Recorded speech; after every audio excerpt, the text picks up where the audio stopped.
It's Sunday in Dothan, Alabama, and this presents some problems for people like me who want to go places and do things. Alabama seems to take the proverbial day of rest fairly seriously, and nearly a dozen places on my list to visit are closed today. Others are open extremely limited hours, meaning choices have to be made. In any case, it's 11 a.m. and that's checkout time, which means I've got to find something to do. The only place on my list that's open before 1 p.m. is a comic shop called Missys Comics, but when I arrive at the address, there's just the charred remains of a place called Missys Comics, which has clearly been the victim of a fire at some point. I'm now a little mad at places like Yelp for not being updated to alert me to these kinds of events, so I turned to Google to find out how long this store has been closed. As it turns out, the fire happened a few hours before I arrived in town yesterday.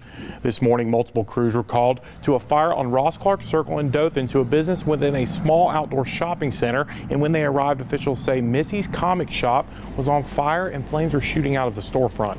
Crews eventually extinguished the flames, but not before the front end of Missys was completely destroyed and labeled a total loss. Now Missys will be out of business for the time being as they try to figure out how to restart and how to continue serving their loyal customers. Well, I'm glad no one was hurt. I hope they had insurance and are able to get back up and running soon. It's a bummer for me, but like yesterday's visit to the tornado-ravaged art district in Tallahassee, it's only a mild inconvenience, and I'm in no way equating my disappointment with the potential livelihoods that have been ruined in these tragedies. Anyway, with that unfortunate incident meaning there's nowhere to shop until 1 p.m., I take myself back to 2nd and Charles to further explore those import PlayStation 2 games. I'd been thinking about them since leaving the store and eventually convinced myself that if there's something cool there in that collection, I should probably go ahead and pick it up, because it is a unique opportunity. But I should have known that, like most other Japanese games I end up seeing over here in America, they're all horse racing, slot machines, sports, or life management sims that would have way too much Japanese text to even attempt to play. And they were mostly priced at $25 or more, so there wasn't even a good deal just to get something unique to have on a gaming shelf.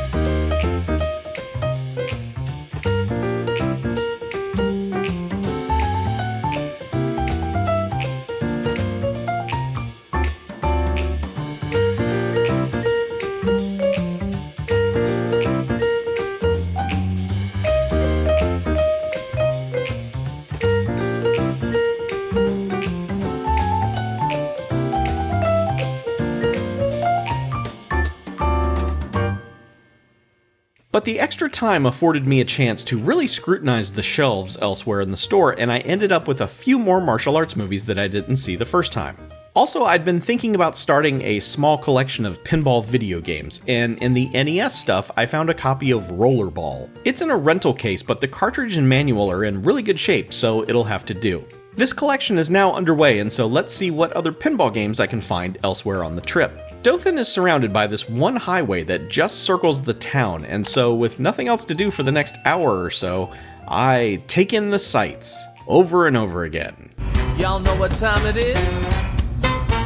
Woo! Say where you at, where you at, where you at, said there you go, there you go. It is finally 1 p.m., which means a few more places have opened up. So next we'll head into Backyard Treasures, which promises bikers and leather, so this should be fun. And here's what you need to know about Backyard Treasures.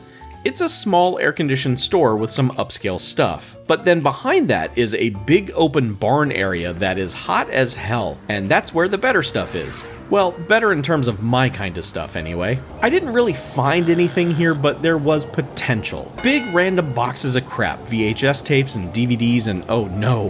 One shelf had some martial arts movies I don't usually see anywhere. Unfortunately, I already had them both, and also this copy of Bolo was a bootleg. This booth has both a vintage NFL lunchbox and the soundtrack to Down and Out in Beverly Hills on vinyl. That's interesting at least, right? Please be interested? They try to cool the barn with these big-ass fans, but that really just moves the hot around. So be aware of this if you're going to check this place out. In the fall, it might be nice. A little bit of a drive and we come to Old South Antiques. The name is worrisome, but you could go into any antique mall and you're still likely to run into problematic stuff, so fingers crossed. I immediately see this classic spirograph set. I remember being way into spirograph when I was a kid, but I don't think I would use it now. Not for more than a couple of minutes anyway.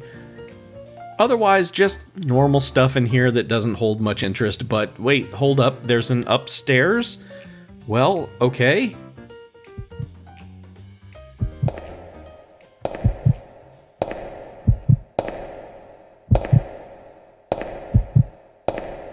Upstairs is immediately more interesting, as there's Taco Bell dogs and anime and Van Halen posters up here.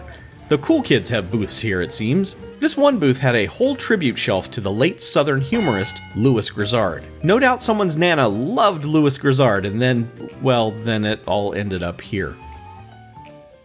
There was some interesting stuff here at Old South. Nothing came home with me, but it's worth looking through. Time to hit the road, though, to the next destination for the day, and we're heading up to Montgomery, Alabama, where I will stop for the night. Now, when I realized Montgomery was on my route, I knew I had to stop simply because of the city's historical significance. It would be silly not to take a moment and reflect with a visit to the very spot where history was once made. Of course, I'm talking about the Montgomery Flea Market. Unfortunately, it has been closed since 2009 and is now an indoor storage facility. Oh well.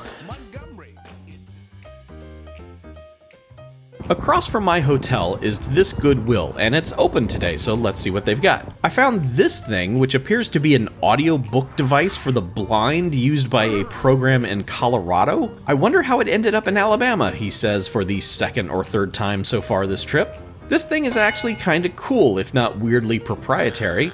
It uses these unique cartridges, which you can still get on Amazon, in fact. They sell these blank 8 gig carts that say they hold 800 hours of recorded material. That's pretty neat. I would think an iPod would be easier, but what do I know? And they've got a big mess of a media section, but at least it's stuff to look through. And oh my god, video games in a Goodwill. Video games in a Goodwill! Nothing good here though, but still. The sun will be going down soon, but there's time for one more stop in Montgomery.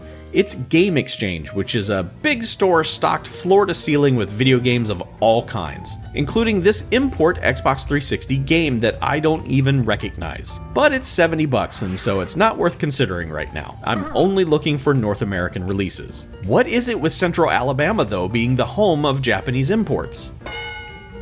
Another example of where this stupid market is right now, $40 for this nothing game. It's just loose without the original case or the manual. $40! That's lunacy. Calm the hell down, everyone. I'm trying to complete a collection here. Anyway, I ended up with a big stack of games from Game Exchange, others that ended up being way more reasonably priced.